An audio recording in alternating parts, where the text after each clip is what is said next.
never come to church and say, in the name of Jesus, rise up on your feet. I release upon you right now the anointing to be a doctor. We will never do that. Even when we do that, after the anointing, we expect them to go to school.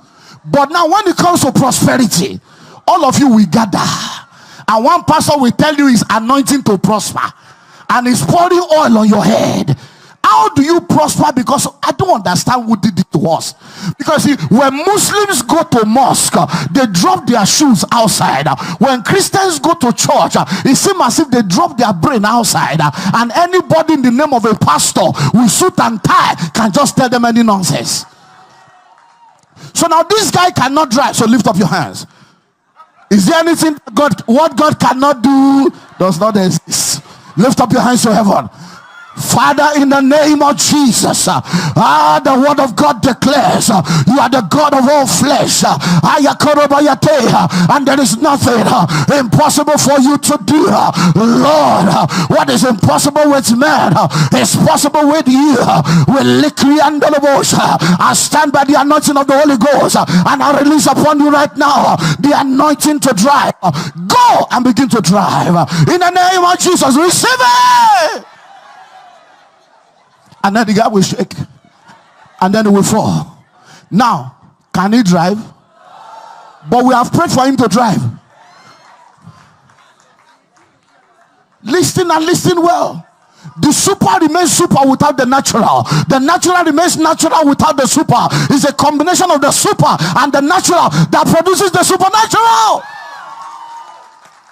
Whatever you multiply by 0 equals to 0. So the anointing is tangible. Prayer is tangible. But when it comes upon him, there is 0 knowledge.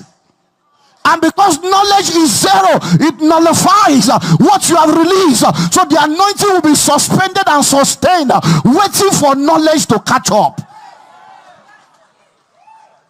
So what he needs to do now, after that prayer, is go to driving school or go and learn. And instead of spending 3 months, in 3 days, he gets it. Why? Because the anointing speeds it up.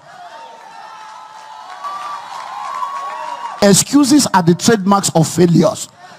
Universally, when people succeed, they take responsibility. When they fail, they give excuses. When the student failed exam, what did he say? Oh, they failed me.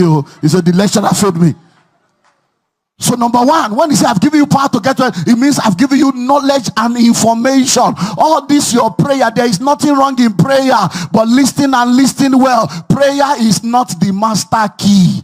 It's not in your Bible. That's a song. Prayer is the key. Prayer is the key. Oluwa, prayer is the master key. Jesus started with pray. What verse of scripture? When you say something is a master key, it means it can open every door. Prayer is not the master key. Prayer is a key. Now, when it comes to wealth, there are what I call the portals of wealth creation. The portals of wealth creation, there is a career portal, there is the entrepreneurship portal, and there is investment portal. Have you noticed that in this part of the world, all we keep talking about is generational curse, generational curse, generational curse, and nobody's talking about the generational blessings. Most of what we call a generational curse is a generational choice. Hello? Your grandfather worked in Nigerian Railway. Your father worked in Nigerian Airways. Now you are in NIPOS. It's not a generational curse, it's a generational choice. Because you have chosen to be civil servants. They tell you, just go to civil service, you will get paid. So the very minute your grandfather made that choice to go into civil service and began to propagate civil service as the destiny of your family, they have made the choice to determine how far they can go financially. Because listen to me, there is a level you can never enter with salary. Never. You can't enter. In order for you to enter it, you must move from salary to savings to investment and add it to it plus multiple streams. So you see, forget about all these African and Nigerian politicians and civil servants that are armed robbers and criminals. No, you can't prosper with salary. So when you see all these permanent secretaries that should be in jail, all these governors that are stealing money, you think that, okay, no, it's not their salary. How much is the president's salary? Think about it. It's only in a place like Africa where there is no law that a civil servant will be living the kind of life that many of them are living. That's why they can't do asset declaration. So listen to me. Civil service, salary is slavery. Salary is what?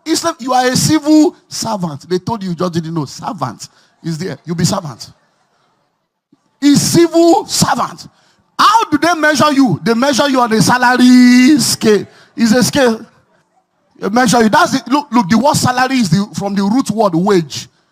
Is the price you pay for a slave. Go and do your research. When they want to sell slaves, they will measure them. Oh, this man is Tandu. He's Tandu.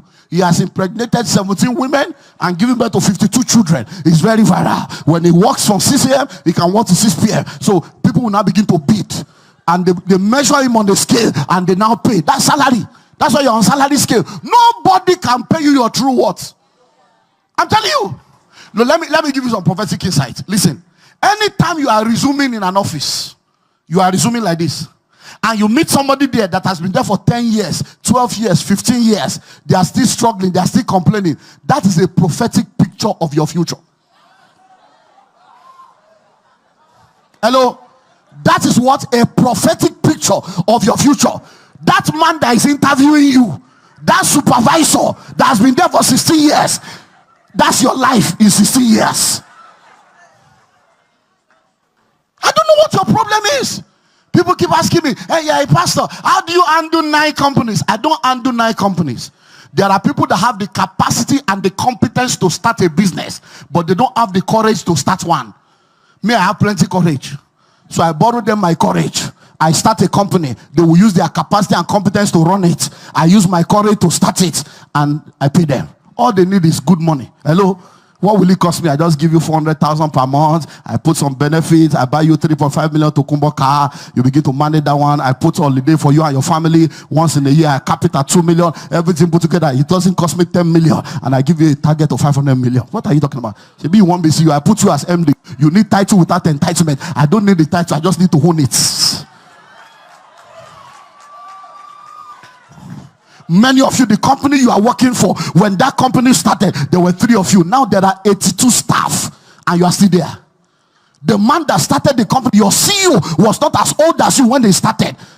Business you can't start, ministry you can't start, yet you know how to start a relationship.